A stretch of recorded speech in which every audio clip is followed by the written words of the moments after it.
Hello DNS aspirants, welcome to Serenely Educational. This is Vikas Kumar and आज की इस video में मैं आपको बताने वाला हूं, अगर आपने IMU CET क्लियर कर रखा है और अगर आप DNS स्पॉन्सरशिप की इंटरव्यू की प्रिपरेशंस कर रहे हो, यस मैं बात करने वाला हूं इंटरव्यू, जो सबसे नेगलेक्टेड टॉपिक होती है। स्टूडेंट्स क्या करते हैं, इसे नेगलेक्ट कर देते हैं। तो बच्चों इसे नेगलेक्ट नहीं करनी है। सबसे पहले तो इसकी इंपॉर्टेंस समझो। आपने IMU CET क्वालिफाई कर लिया, एक अच्छी रैंक है, या सपोज आपकी रैंक अराउंड 8000 है और आपकी रैंक अराउंड 10000 है, आपकी रैंक अराउंड 8000 है और आपकी रैंक अराउंड 10000 है, या अगर लेस देन 2000 है तो कोई दिक्कत नहीं है, अच्छी बात है, और लेस देन 1500 लेस देन 100 है तो गुड। तो अगर आपकी स्टिल रैंक 8000 टू 10000 भी है और आपको एक अपॉर्चुनिटी मिलती है DNS स्पॉन्सरशिप इंटरव्यू की, तो प्रॉब्लम यही है, आपको ऐसा लगता है कि मैंने IMU CET में 2000 रैंक ले आया, IMU CET में मैंने 1300 रैंक ले आया, IMU CET में 700 रैंक ले आया, IMU CET में तो मेरी 10000 रैंक है, मुझसे क्या होगा, मुझे तो अपॉर्चुनिटी मिलेगी तो मैं तो फेल ही हूं, लोग तो 1000 वाले बैठ रहे, मेरी रैंक 10000 है, मैं क्या करूं। तो बच्चों मैं आपको एक बात बता देता हूं, don't neglect the interview part. Interview part को तो आपको बिल्कुल नेग्लेक्ट नहीं करना, वहीं से तो आपकी सिलेक्शन होगी। आपने IMU CET क्लियर किया, उसके बाद आपको अपॉर्चुनिटी मिल रही है DNS स्पॉन्सरशिप एग्जाम्स के लिए। अब एग्जाम्स की आपने प्रिपरेशंस किया, रिटर्न एग्जाम्स ने आपने क्वालिफाई कर लिया, जो CBT बेस्ड टेस्ट एग्जाम्स होते हैं या रिटर्न एग्जाम्स होता है, आपने क्वालिफाई कर दिया। अब नाउ नेक्स्ट थिंग है, जो मोस्ट इंपॉर्टेंट थिंग है, वो इंटरव्यू होगी। तो इंटरव्यू कैसे क्लियर करना है आप मुझे बताओ, प्लीज कमेंटेड बिलो। आप क्या स्ट्रेटेजी फॉलो कर रहे हो? अगर आप मुझे नहीं जानते हो तो this is Vikas Kumar, founder of serially educational, and मैं एक मर्चेंट नेवी ऑफिसर भी हूं, मैं एक मरीन इंजीनियर ऑफिसर भी हूं। तो I know now a days shipping company आपसे क्या एक्सपेक्ट करती है, किस तरह का आपको इंटरव्यू देना है। अगर आप इंटरव्यू तक पहुंच गए हो तो ये रैंक ज्यादा मैटर नहीं करता है, ऑलवेज रिमेंबर। अगर आप इंटरव्यू तक पहुंच गए हो ना तो ये रैंक मैटर नहीं करता है, 1000 वाला हो या 8000 वाला हो, वहां उसकी परफॉर्मेंस मैटर करती है। वो कैसा परफॉर्म कर रहा है, वो अपनी कैसी थिंकिंग वहां पर डिलीवर कर रहा है, उसकी स्पॉन्टेनिटी थिंकिंग कैसी है, वो सारे थिंग्स मैटर करती है इंटरव्यू में। क्लियर? तो इंटरव्यू कैसे क्लियर करना है आप जरा कमेंट करो। मैं IMU CET एस्पायरेंट्स को बेहतर तरीके से जानना चाहता हूं, आप कमेंट करो आपकी स्ट्रेटेजी क्या होती है। मैं आपको बता रहा हूं वो आपको फॉलो करनी है। अब आप प्रिपरेशंस कर रहे हो इंटरव्यू की, तो इंटरव्यू की कैसे प्रिपरेशंस करनी है। First and basics things, 11th 12th की फिजिक्स है, मैथ्स है, क्या क्या पढ़े सर। आजकल तो जीके भी पूछे जा रहे हैं, पोर्ट्स पे क्वेश्चंस पूछे जाते हैं, कैपिटल्स पूछे जा रहे हैं, स्टेट्स, पोर्ट, कैनल्स, इस पे भी क्वेश्चंस पूछे जा रहे हैं। कैसे प्रिपरेशंस करें इतनी सारी थिंग्स। तो सबसे पहले तो आपको 11th एंड 12th की, प्लीज नोट इट डाउन, अगर ये वीडियो देख रहे हो तो अपने ईच एंड एवरी फ्रेंड्स को शेयर करो। 11th एंड 12th की ईच एंड एवरी लॉ, जो बेसिक्स लॉज है उसे कवर करो, लॉज। अब उसमें से भी सबसे इंपॉर्टेंट कौन सी लॉ आपको कवर करनी है। तो सबसे पहले तो 12th की सारे लॉज, 12th की जो भी आपने इलेक्ट्रिसिटी में लॉज पढ़ा है, क्या क्या लॉज पढ़ा है, लाइक ओम्स लॉ पढ़ा होगा आपने। क्लियर? उस तरीके के लॉज पे वर्क करना स्टार्ट कर दो। 12th की लॉज, इलेक्ट्रिसिटी की लॉज, ऑप्टिक्स की लॉज पढ़ो, laws of reflection, refraction, Brewster's law, इस तरह के सारे लॉज पढ़ो, मैलस लॉ, गेटिंग और नोट, ये सारे लॉज आपको अच्छे से पढ़नी है। नाउ अब 11th की जो लॉज आएंगी वो ज्यादा आपको फोकस करना है थर्मल फिजिक्स एंड मोशन की लॉज में। कम ऑन, क्या मैंने बोला? Thermal physics. Thermal physics stands for thermodynamics. 11th में थर्मोडायनेमिक्स पढ़ा था ना, 0th law of thermodynamics, first law of thermodynamics, second law of thermodynamics, third law of thermodynamics, what is isobaric process, what is isochoric process, getting और not, ये सारे questions पढ़ा था ना, वो सारे क्वेश्चंस को अच्छे से प्रिपेयर करके जाना है। Thermal and which one, motions के laws, like Newton first law of motion, एलएलएम्स पढ़े थे ना, Newton laws of motion, Newton first laws of motion, second laws of motion, third law of motion, momentums क्या होते हैं, एवरीथिंग आपको अच्छे से स्टडी करके जानी है। ये तो लॉज हो गए।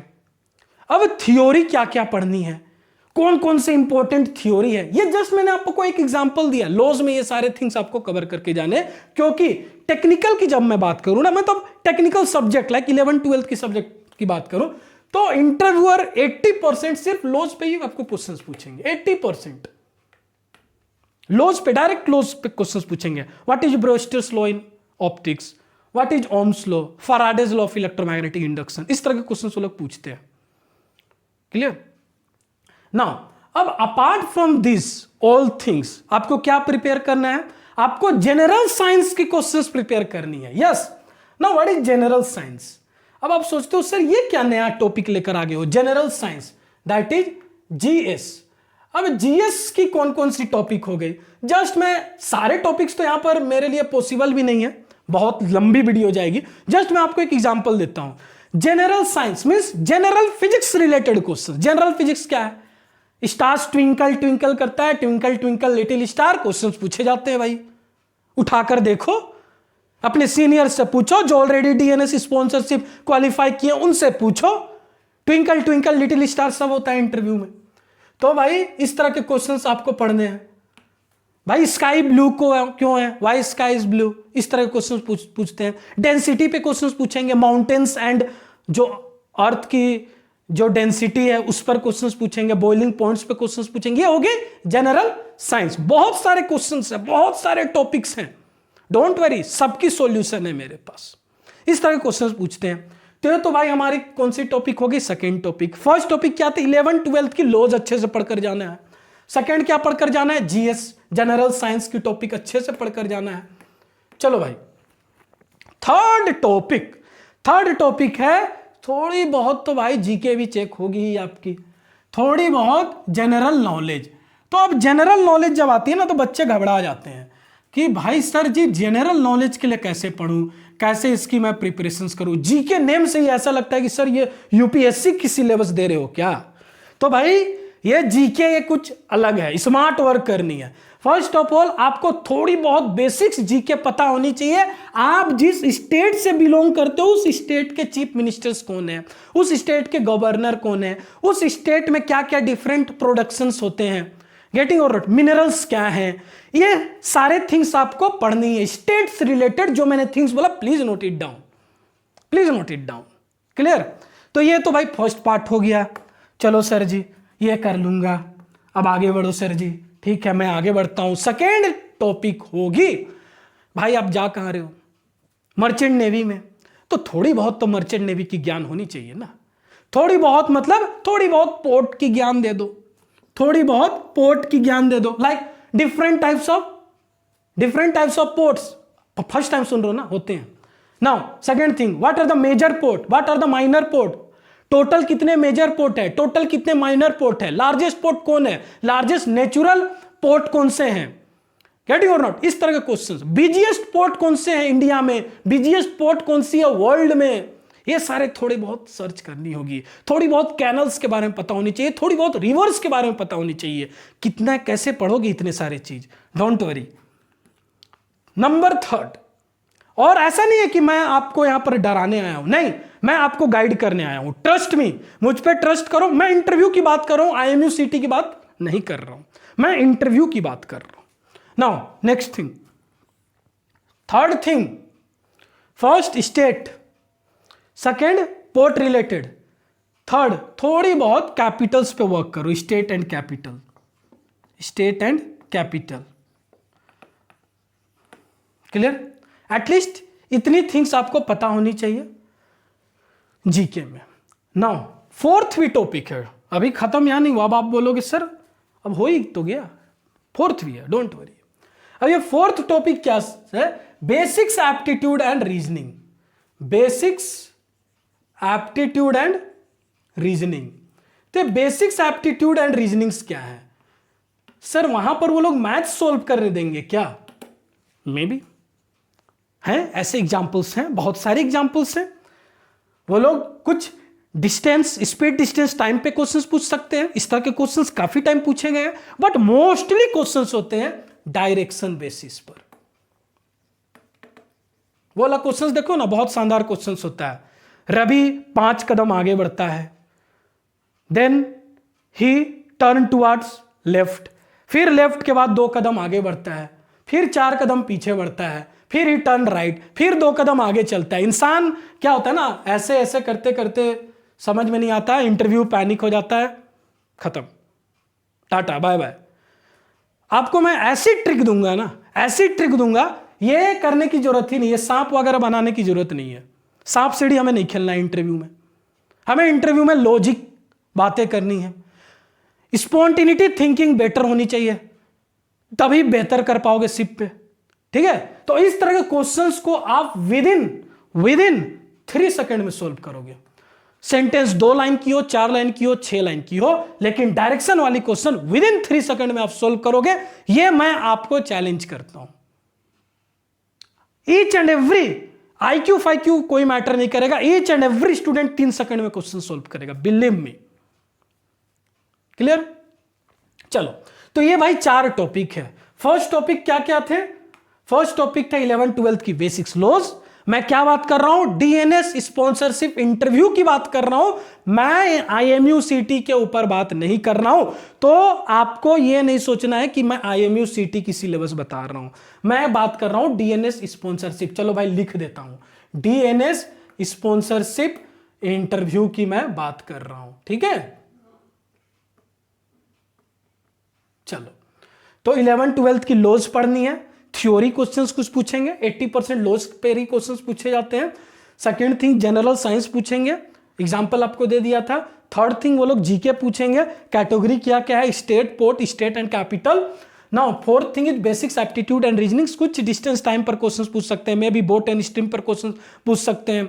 क्लियर और नोट? बेसिक्स IQ चेक कर रहे हैं, बट बिलीव मी ये IQ ठीक है, होता है, बट मेहनत जो है ना, मेहनत, परिश्रम ऐसी चीज है ना, अगर आप करोगे और आपने प्रैक्टिस किया है ना, तो IQ वाला भी आपके सामने फीका पड़ जाएगा। नाउ नेक्स्ट थिंग, डायरेक्शंस पे भी क्वेश्चंस पूछे जा सकते हैं। चलो, ये तो टॉपिक थे। अब आप बोलोगे कि सर आपने इतनी बड़ी सारी थिंग्स तो बता दी, अब ये भी बता दो पढ़ाई कैसे करनी है। तो मैं आपको सारी सॉल्यूशंस बताता हूं, ईच एंड एवरी थिंग्स की सॉल्यूशन है DNS booster sponsorship interview course. DNS booster sponsorship interview course. अब इस कोर्स में क्या है? जितना मैंने बताया सब है। मैंने बताया aptitude and reasonings, basics aptitude and reasonings पूछे जा रहे हैं, बेसिक्स मैथ्स पूछे जा रहे हैं, बेसिक्स डायरेक्शंस पूछे जा रहे हैं, सारे थिंग्स अवेलेबल हैं। जीके पूछे जा रहे हैं, पोर्ट, स्टेट एंड एवरीथिंग, सारे थिंग्स अवेलेबल है। अगेन जनरल साइंस की काफी क्वेश्चंस हैं, लॉज, काफी सारे लॉज कवर किए गए हैं जो नाउ अडेज डिफरेंट शिपिंग कंपनीज पूछ रही है, like Synergy, MSC, FML, Tolani and भी different shipping company like Scorpio, clear, Anglo. ये सारे जो क्वेश्चंस पूछे जा रहे हैं, सारे लॉज मैंने डिस्कस किया है। एंड डिस्कस ही नहीं किया है, आपको मैंने वीडियो ट्यूटोरियल में ही नोट्स दे दिए हैं, अलग से नोट्स पढ़ने की जरूरत नहीं है। वीडियो ट्यूटोरियल्स में ही सपोज मैंने माइलस लॉ बताया, मैंने ब्रेविस्टल्स लॉ बताया, क्लियर, तो उस ट्यूटोरियल में ही मैंने डेफिनेशंस बताई है, लेकिन आपको मेहनत करनी होगी, आपको डेफिनेशन समझनी होगी, आपको डेफिनेशन राइट डाउन करनी होगी, तभी तो प्रैक्टिस होगी। क्लियर? तो आज ही इस कोर्स में एनरोलमेंट लो, अभी 15% ऑफ पर है ये कोर्स, 15% ऑफ। तो सर जी कूपन कोड क्या है? कूपन कोड है AAGAZ, AAGAZ 15, सारे कैपिटल लेटर में 15, ठीक है, AAGAZ 15। तो please get enrollment in it, trust me, ये कोर्स लो, अपने आप पर इन्वेस्ट करना सीखो। फर्स्ट टाइम ऐसे मेरी टाइम में हो रहा है कि एक स्पॉन्सरशिप बूस्टर इंटरव्यू कोर्स की रेट मैंने रखा है बिलो 1000 रुपीज।